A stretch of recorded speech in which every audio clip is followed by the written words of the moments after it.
so you have to be a little bit more strict with it. And this is one of the secrets of using AI, is that you have to know how to ask the questions. You have to instruct the AI.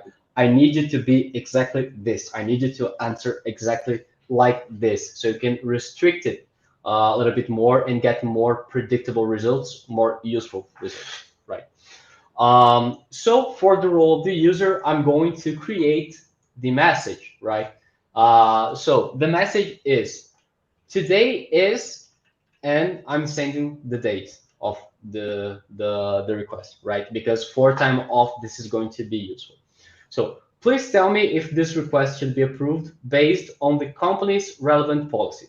The request is, and then I'm sending the request description, which is current data, variable description.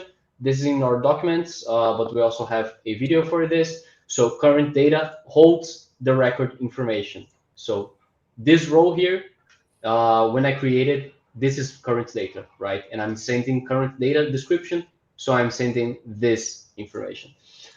This is the request, and the policy is, and I send to ChatGPT the policy that I've just fetched, right?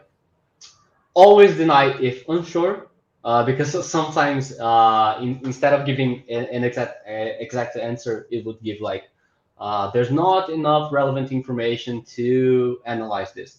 So I'm just telling it, all right, if you're not sure, deny it. So it's going to be a little bit more predictable, right? So this is about asking the correct questions.